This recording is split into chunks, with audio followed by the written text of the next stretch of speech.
Happy day, beautiful people. I just thought we'd do a quick update on this shed. We've got so many sheds around this beautiful farm of ours. This is the new carport that's going up. It's a 20 by 25. Not that I like buying off Amazon, but it was really a great deal. It was like, I don't know if I paid $1,200 or $1,600, but I was very lucky. I was very appreciative, and I have for years wanted an aisle barn, like a barn with stalls and an aisle down the middle. And I thought, so even for like a 20 by 25 or 24 by 24 barn that would have 2 stalls and an aisle, we're still looking at $50,000, $60,000, $70,000 for what I was wanting. And so this obviously won't have stalls, but I will modify it to be what I want, and I will have a place to park everything. So I feel like a lot of times we all see things as they get done. This is just the arch. I'm using this to measure it.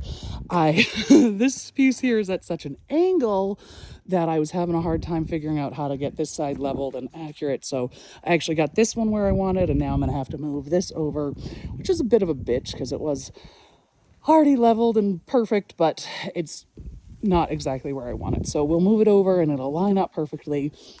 And we'll keep you posted, and I'll show you some of the tools we're using too. Again, this came as a kit, so it had most of the hardware. I've done a little bit of hardware modification, which you can see here, and we'll get into more in the next video of why I'm using these as to put a base here. The instructions encourage putting it right into the ground.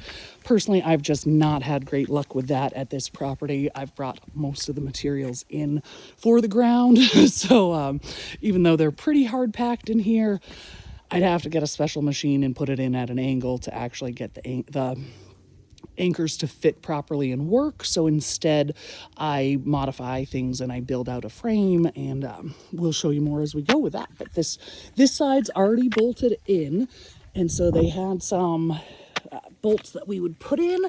I modified it to that bolt screw. I'll pop it up over there and we'll look into that again, but we'll use that so that it could anchor right into the base of the wood here. This is a headlock. It's a structural wood screw. You can use it instead of a lag bolt. So with a lag bolt, you tend to have a compressor to use it. I don't have a compressor. So these are an awesome fucking workaround. Happy day. I'll send you more.